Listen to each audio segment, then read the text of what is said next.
The Mediterranean Sea, the third to the second millennium before Christ.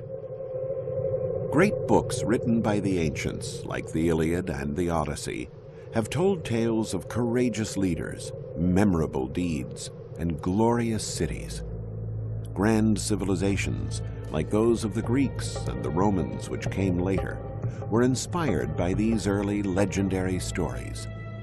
They recognized in the early heroes their own forefathers.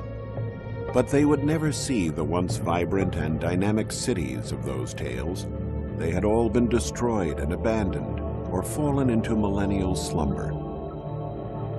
Cities such as Ebla, Troy, or Mycenae existed only in books.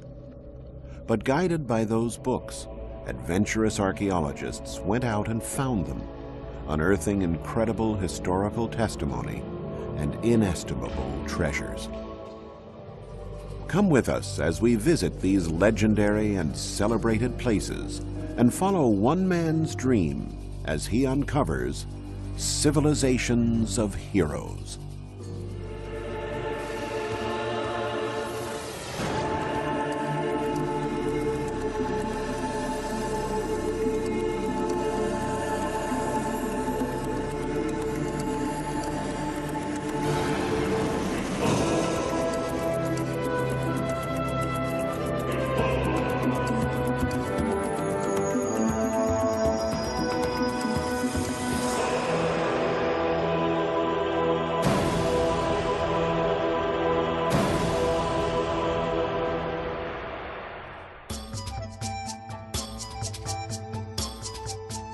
A taste for the ancient, a desire to learn about the history of our predecessors, has always enlivened people's minds.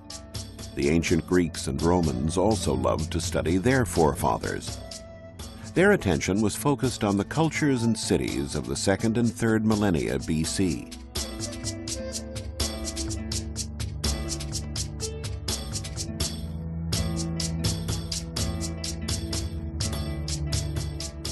Among the ancient civilizations of interest to Greek and Roman historians were the Egyptians along the Nile, the Assyrians and Babylonians on the Tigris and Euphrates, and the pre-Hellenic societies of Greece, the Minoans on the island of Crete, and the Mycenaeans in the Peloponnesus, who inherited their power. The mystery and allure of Egypt was always a strong attraction. The age of the pharaohs had long faded by the 2nd century BC, but the traces of that glorious past were still to be found everywhere. Inscriptions carved into the columns of temples told of grand deeds.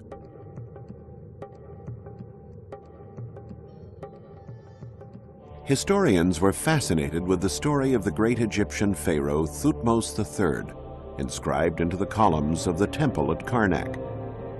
Thutmose had organized a great military campaign to conquer the Near East in the 15th century BC.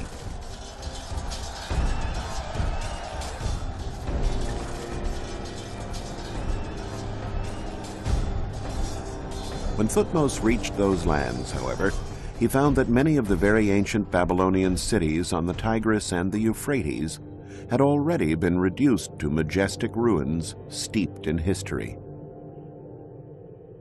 Of those ghost cities, one in particular has had an irresistible allure for historians: Ebla. Ebla was a legendary Assyrian city north of the Euphrates and the capital of an important ancient kingdom. But the ensuing centuries buried the ruins in sand, erasing all traces of the settlement from human memory. Apart from the inscription at Karnak, all that had remained of Ebla was a citation in the Bible.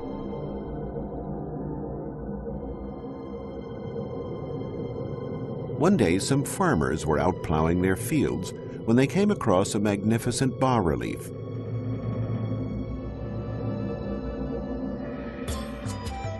The news attracted an Italian archaeological team who unearthed pottery, elaborate utensils, and the torso of a statue bearing a votive inscription that clearly specified the name of the city. Ebla, had been restored to existence.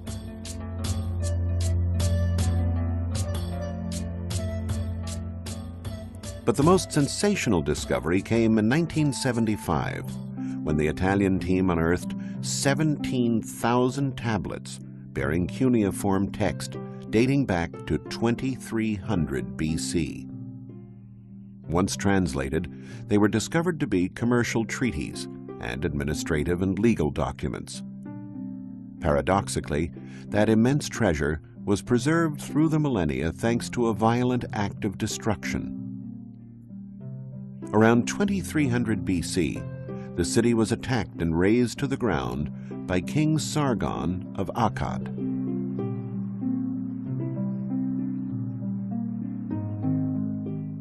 The tablets had been stored neatly on shelves in the archives of the royal palace. The palace collapsed in such a way that the tablets were left stacked one atop another, a position which favored their preservation and allowed archaeologists to accurately reconstruct their content. Ebla was a flourishing commercial center in ancient Syria, and its king was a rich merchant. Commerce was so important to the king that caravans leaving for the Orient or for the Mediterranean were invited to lodge in the royal palace. These caravans were the genesis of the city's fortunes and kept its king in power. If they were headed west, the caravans would make their way to the sea. From there, ships would carry cargo to western lands and pick up trade goods for the return journey.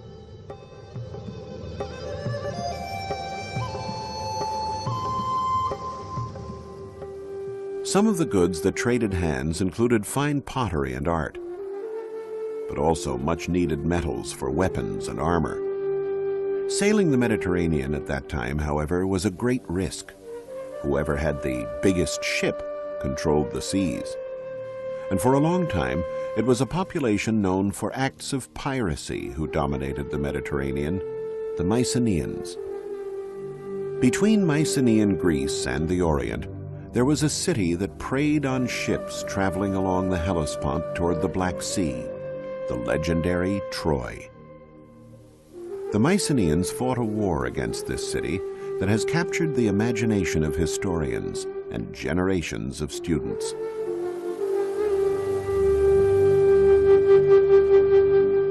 Troy, once known as Ilios or Ilion, was a flourishing Hellenistic city.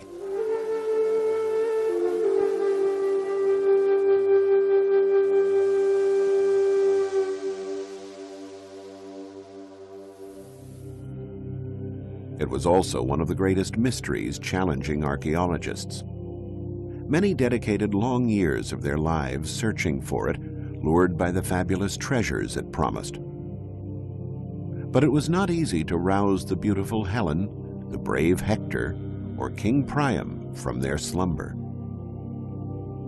Troy, the city whose siege was described so eloquently in perhaps the world's most famous book, Homer's Iliad, could have been anywhere.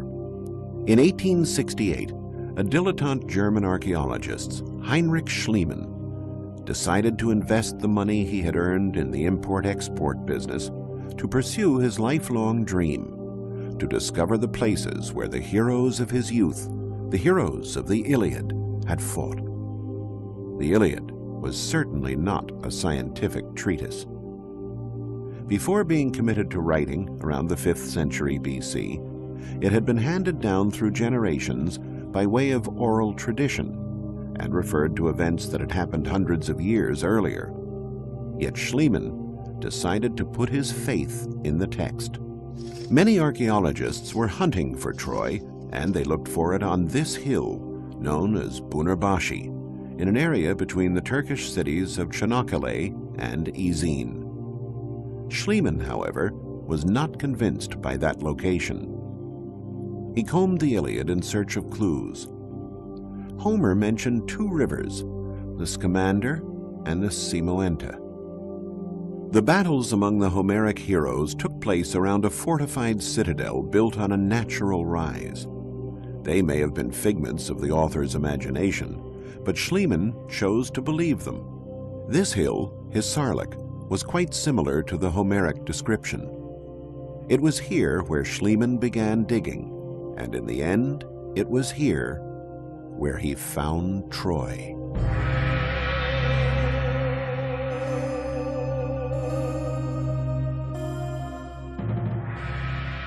Nine different cities, one built upon the ruins of another, emerged from the excavations.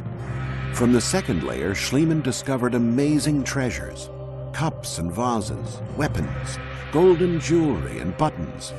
He thought he had found the treasure of Priam. We now know that these jewels did not belong to the Trojan king of the Iliad. Modern archaeology, a science based on rigorous analytical methods far removed from the intuition that guided Schliemann, has dated the objects to several centuries before the Battle of Troy, attributing them to a royal family from the 3rd millennium BC. But for the German archaeologist, the findings were none other than the treasure of Priam.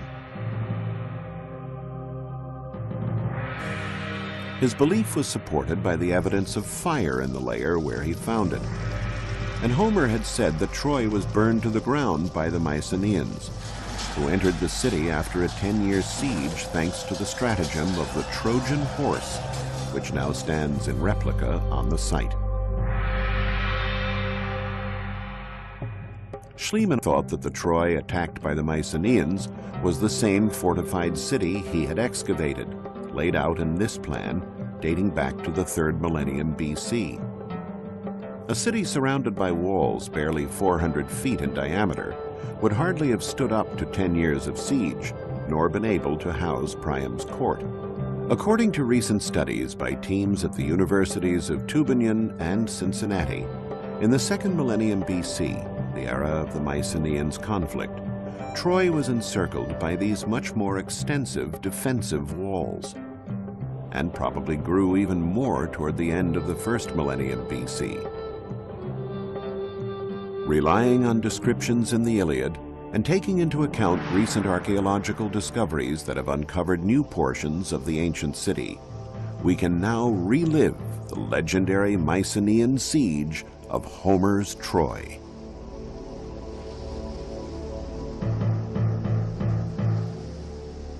This is what the Mycenaean soldiers would have seen when they landed in force from the sea to challenge the city.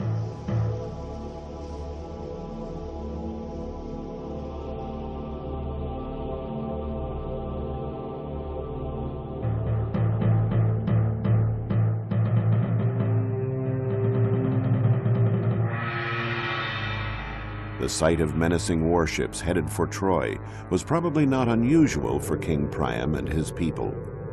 The 9 layers that were found at this archaeological site correspond to 9 different cities, bearing testimony to the cycles of destruction and rebuilding. We now know that Troy, in addition to being of strategic importance for control of seafaring traffic, was also the foremost producer in its time of finished and semi-finished objects in gold. And so it is no surprise that it attracted the attentions of nearby populations. Conquering Troy meant not only eliminating the taxes it imposed on merchant traffic toward the Black Sea and the Orient, but also the reward of a rich booty. And so it was essentially economic motives that drove the Mycenaeans into Homer's legendary war, while Homer's account of the beautiful Helen and the courage of heroes like Achilles and Hector has richly imbued the event with drama and romanticism. Troy was an extremely wealthy city and appropriately defended, surrounded by massive walls extolled by Homer as being invincible. That's why, after 10 long years of a fruitless siege, the Mycenaeans were forced to come up with the expedient of the wooden horse. Troy was destroyed and rebuilt 9 times, the last time during the Roman epoch. One of the grandest city plans was created by none other than Alexander the Great. The noble deeds of the Trojans against the Mycenaeans were so vivid in the young leader's mind that he made an offering of his armor to the goddess Athena, who was venerated in Troy. In response, the Trojans presented Alexander with armor that they claimed was used during Homer's war. The historians Strabo and Plutarch both reported the anecdote that Alexander the Great always wore that armor into battle, considering it to be a sacred symbol. In the 1800s, it was believed that this fortified city was of medieval origin, so archaeologists never bothered to dig within its walls in search of evidence of ancient civilizations. However, the nature of the location and the massiveness of the walls attracted Schliemann's attention. He had crossed through this area on the Peloponnesus on the search for Troy, and was quite struck by these enormous stacked masses located near modern-day Argos. His mind was flooded with the images of the myths of his childhood and the words of Homer, who made mention of only one Mycenaean city girded by walls, the legendary Tyrans, built by the giant Cyclops. Schliemann, inclined to live out the dreams of his youth and to take seriously the contents of ancient books, refused to accept the idea that that gigantic fortress dated back only to the Middle Ages. Those rocks inspired in him legends and myths hailing from the dawn of time. And there was also the Greek historian Pausanias, who confirmed the Homeric accounts about the existence of Tyrans.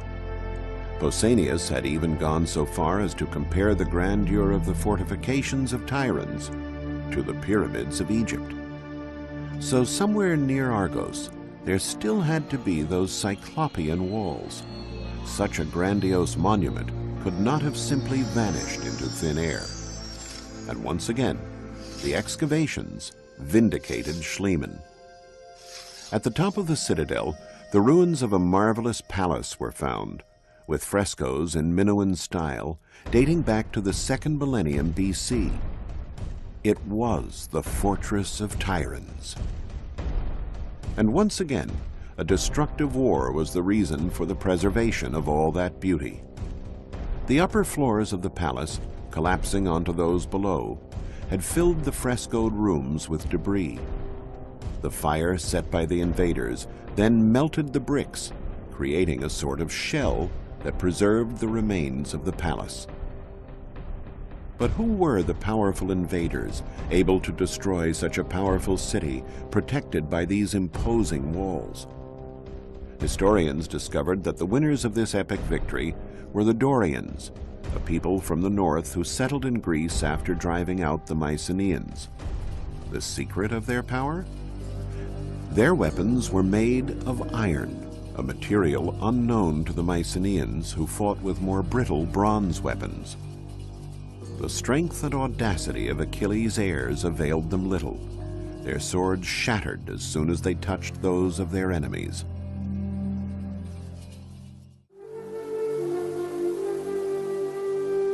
One Mycenaean city stood out above all others, the city that gave its name to the great conquerors of Troy. It was called Mycenae, a city recorded by Homer as having an abundance of gold. Its monumental gate, overlooked by 2 lions, still inspires awe. This was the realm of the great king, the leader of the legendary expedition that destroyed Troy, Agamemnon. The intrigue surrounding a legendary locale has always been a strong stimulus to archaeologists. Where was the tomb of Agamemnon? Had he ever really existed? Had Mycenae's golden riches, recorded by Homer, been spared the ravages of time? Pausanias, in his writings, said that Agamemnon's tomb lay within the walls of Mycenae. But the city was surrounded by 2 sets of walls, an external one that protected the dwellings, and an internal one to protect the royal citadel.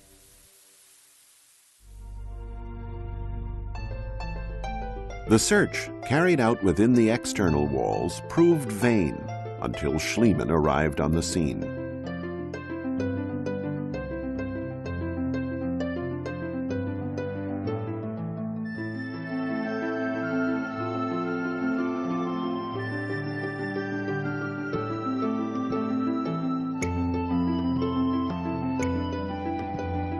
The archaeologist sunk his shovel near the Lion Gate, inside the royal citadel. And he dug until the ground had yielded, from a number of tombs, the glittering metal immortalized by Homer, 33 pounds of gold. Among the treasures was a series of marvelous golden funerary masks. This was a privilege certainly reserved for kings. And in the features of the most beautiful mask of all, Schliemann claimed to recognize Agamemnon, the great king and military leader. Archaeologists have since discovered that those treasures date back to a period prior to Agamemnon. The excitement of that find was so great, however, that no one has since dared to rename this one-of-a-kind piece. The finely chiseled golden mask is still known to all as the Mask of Agamemnon.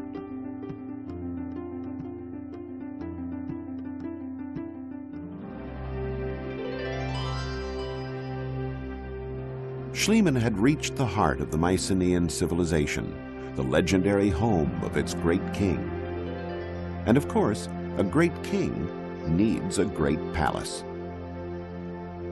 Entering these rooms, recreated here according to Homer's description, we can see what a profound influence the Mycenaean culture had on the Greeks.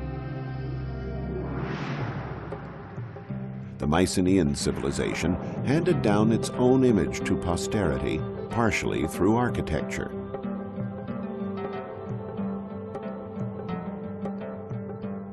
This room with the hearth in the center, called a megaron, the heart of the palace, became the model for the most typical of the Greek buildings, the temple.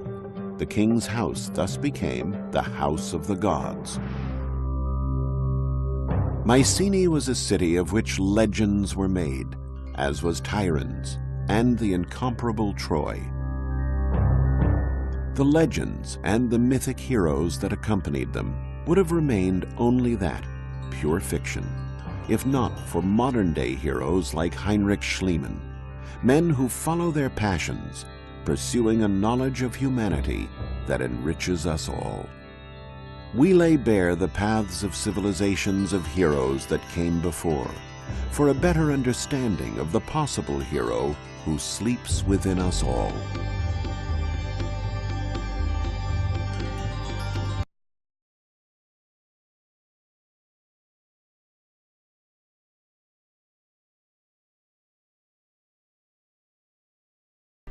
The Mediterranean Sea, 5th century BC, a great commercial network created by the Phoenicians.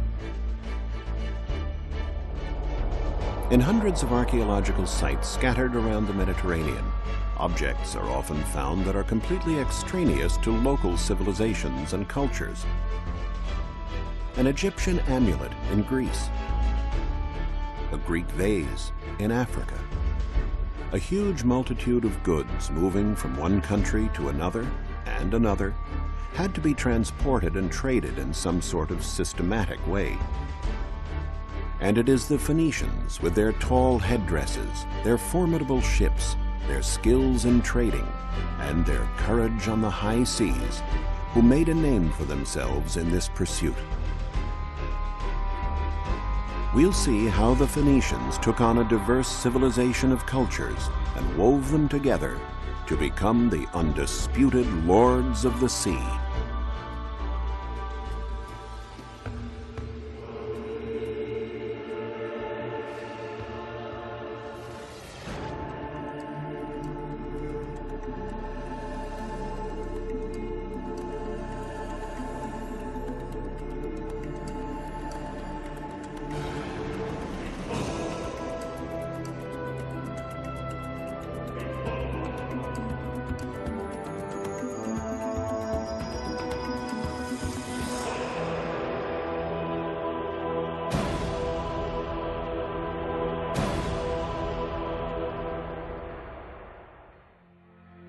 The Phoenicians originally came from what is modern-day Lebanon.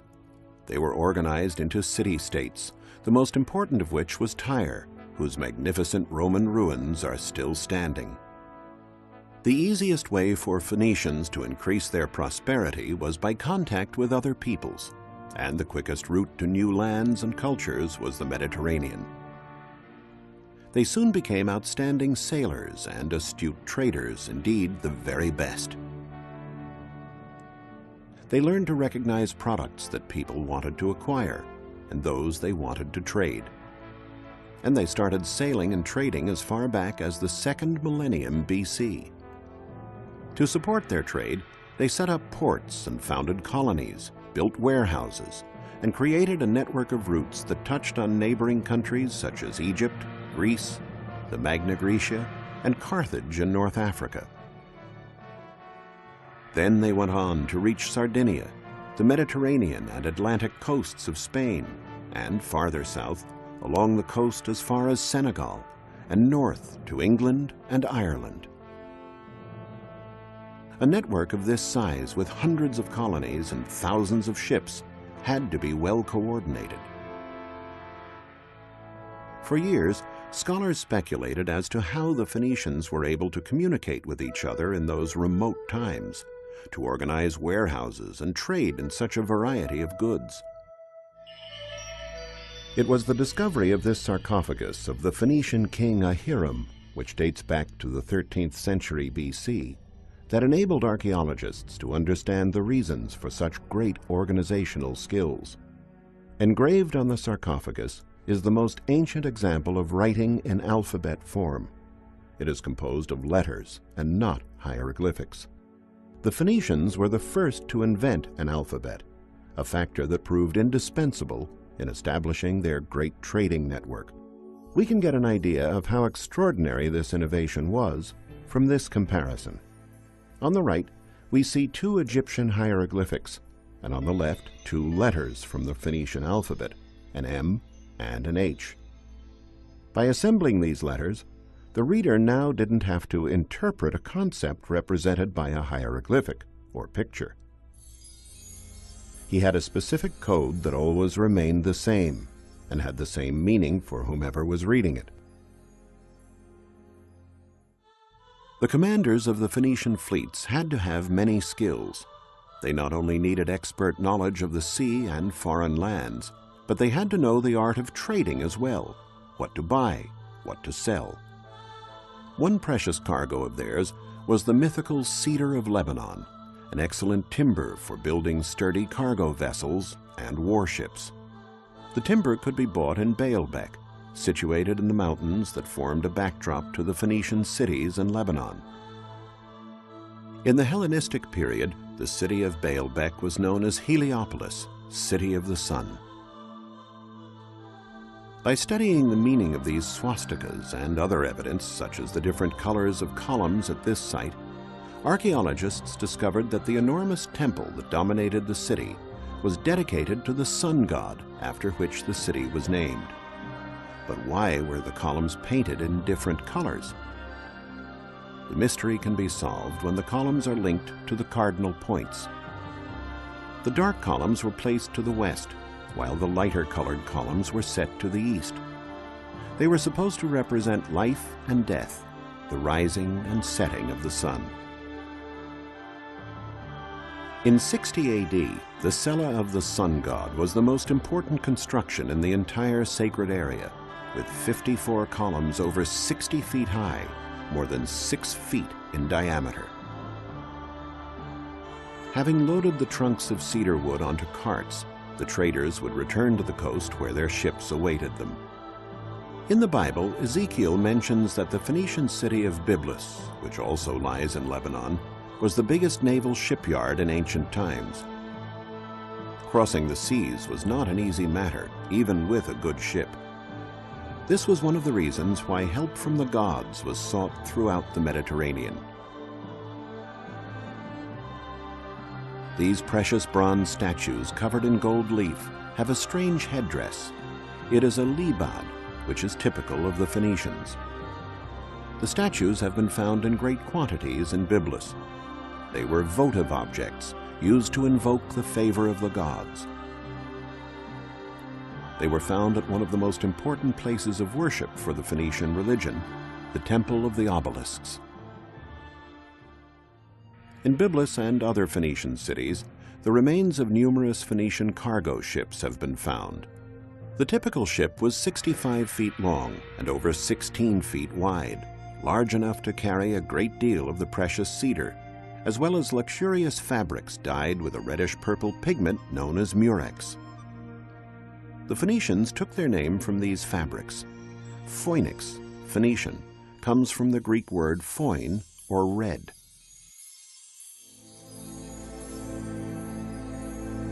This precious cargo could have been exchanged in any port. But a wise fleet's commander might seek out a product that could be worth its weight in gold, a kouros. A kouros is an exemplary model of harmony and proportion in the male body. Many of these statues, dating from the Archaic period, were discovered on the island of Rhodes near Comoros. Excavations nearby unearthed these celebrated vases, which are known as the vases of Ficalura. This concentration of arts and craftsmanship on this island can be explained by the fact that Rhodes lay at the hub of important trading routes. To break up the long sea journeys, the ships sailed from island to island, and Rhodes was an obligatory port of call. Here is the dry dock, or coffin, of the colony, which has been preserved intact for millennia. Here the Greeks were offered the fabrics and cedar for their ships. In return, the Phoenicians were given exquisitely decorated pottery and objects from all over Greece, including beautiful Greek statues like this one, as well as bronzes produced in the Magna Graecia, which may have been ordered by a rich Phoenician resident in a distant colony. Statues like this ephebe in bronze, or the famous youth of Mothia, were found during excavations in the ancient Phoenician colony of Mothia in Sicily.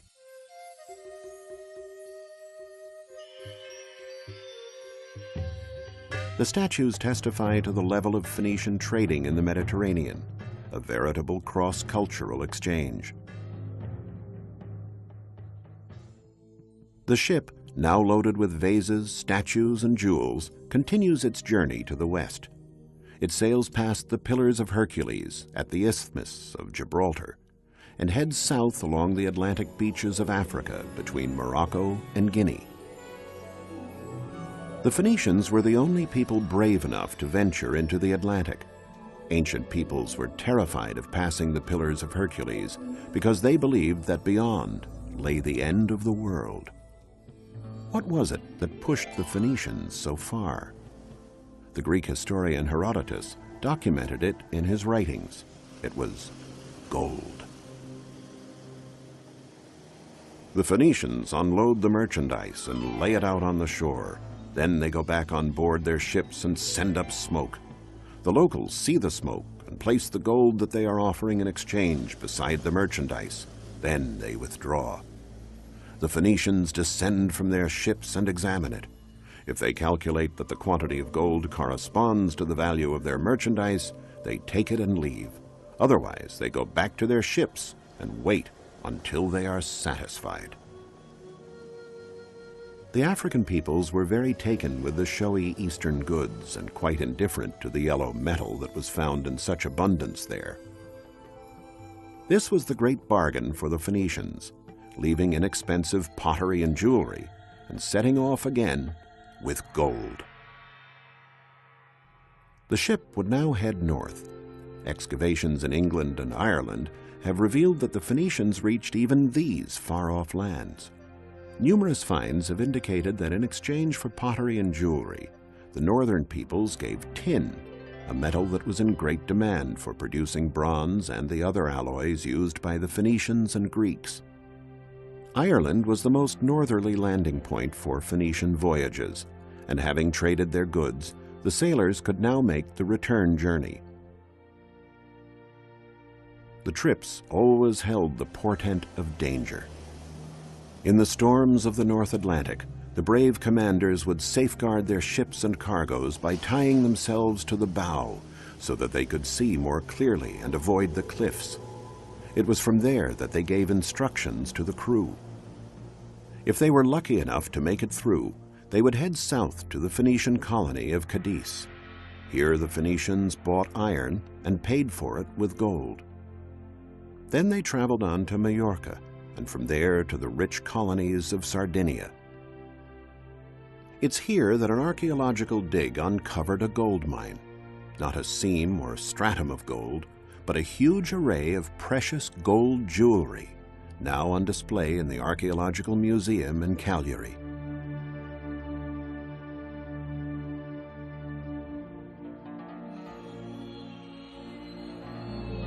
Since Sardinia has never had gold deposits, the precious metal must have come from Africa on Phoenician ships. In the Sardinian colonies, the Phoenicians themselves worked the gold into the most exclusive forms, modeling it in small molds. Sardinia was the largest producer of Phoenician crafts, especially in the field of glassmaking. They made ointment jars to hold balms and perfumes, necklaces, and characteristic amulets. For centuries, it was believed the Phoenicians invented glass. While science no longer holds with this theory, they definitely were peerless masters in the field of glassmaking. For many years, archaeologists pondered the reason for the ambiguous smile on grinning masks like this one. They also didn't know the reason for the long arms on certain statues. Only after years of research did they find the answers. The masks were used to ward off evil spirits from the tombs. As for the statues, they were related to the more esoteric aspects of Phoenician medicine. They were offered to the gods to invoke a speedy recovery from illness. The affliction to be cured was in the exact spot touched by the hands, almost as if the sick person wanted to remind the gods what needed to be healed.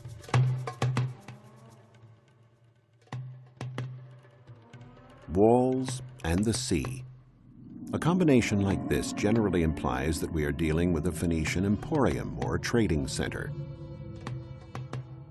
The archaeological site of Tharos in Sardinia may not have any large architectural structures still standing, but it is one of the most eloquent when it comes to ancient urban design. Here, Phoenicians would have traded the iron, lead, and part of the tin and gold they had for precious jewels. Tharos was one of the largest producers of jewelry of the period. Among the many Phoenician remains here is a completely extraneous round construction called a nuraghe that was typical of the Pelites, the ancient inhabitants of Sardinia who were conquered by the Phoenicians.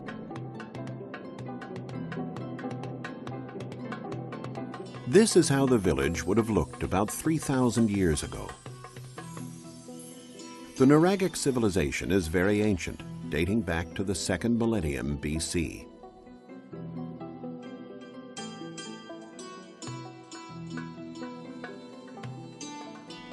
Their settlements were very compact, with narrow winding streets which made it easier to defend the village from enemy incursions. The houses of the ancient Sardinian people were a combination of fortified towers, granaries, workshops, and dwelling places. There was no distinction made between the function of the various constructions. There was only the nuraghe, a unit where productive and family activities were carried out around a fire, the main focus of the house. But what exactly does the word nuraghe mean? Seems to come from the way their dwelling was constructed. In the ancient local language, nur meant mound. As we can see, the walls of the constructions are thicker than the dwelling area. They were built with heavy stones heaped on top of each other without the use of mortar. The constructions reached heights of more than 65 feet without using any lime, and they are indeed mound-like.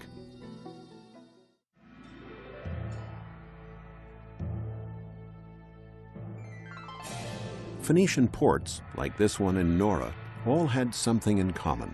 They were situated near promontories. In this way, ships could be moored on both sides of the promontories, creating a larger dock area. The only thing the Phoenicians looked for was to be able to land quickly, get their business done, and then set sail again. These are the foundations of the Phoenician quarter in Nora. Although it's worlds away from the Romans' concept of living, with the Romans preferring large, orderly quarters equipped with many services and amenities, the Phoenicians did share the Romans' love of thermal baths. The baths here in Nora are decorated with rich mosaics. The theater here is also quite spectacular. Dating from the 2nd century AD, it is one of the most fascinating monuments in all of Sardinia.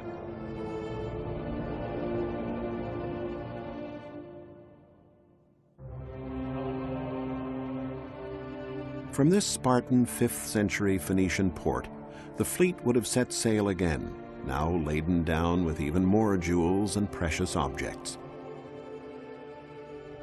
One of the greatest archaeological mysteries regarded the port of Carthage, Queen of the Mediterranean, the most powerful of all Phoenician colonies.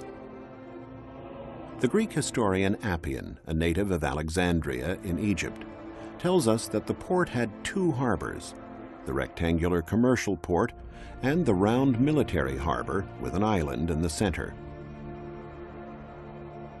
However, in modern times, no place seemed to correspond to that description until in the 19th century, the writer René Chateaubriand noticed these 2 lagoons near the bay of Le Cram were very similar in shape to the ports mentioned.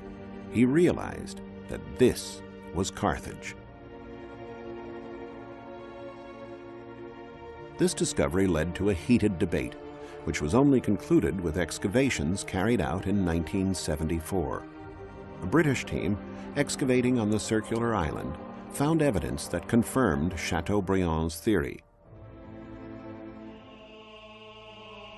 The bustling port of Carthage was the largest and most modern port in pre-Roman times. Warships would pass from the commercial port through a narrow passage to the military harbor. Merchant ships were forbidden to pass beyond this limit. The ship that is entering the port is a trireme with 3 tiers of rowers, though the Carthaginians also had quadriremes and quinquiremes, which can be compared to modern-day battleships. All the ships returning from war missions, by which Carthage dominated the Mediterranean and protected Phoenician trading routes, were moored in this port. It was circular, with a round island in the center, known as the Island of the Admiralty. There were dry docks both on the island and in the outer perimeter of the port. On the summit of the island was the Pavilion of the Admiralty, from which the supreme commander of the fleet gave military orders. A bugler and a herald, armed with flags, controlled the traffic of ships in the port. If a trumpeter signaled to turn left, there had to be room enough to make the maneuver. The basin of water in which the ships moved was thus over 300 feet wide, the same diameter as the Island of the Admiralty on our right. There were 30 berths in the center and 140 on the outside. Since some of the very deep central moorings could hold 2 ships, there could have been 200 ships in the port at one time. The military port in Carthage was always packed in winter, since bad weather made it dangerous for the ships to be out on rough seas. Thus, there was a tendency to avoid war during this time, and this was a good time to service the ships. The trireme would be pulled up onto dry land over the slightly sloping terrain of the island. Planks of wood set crossways ensured that the ships kept their grip on the slipway.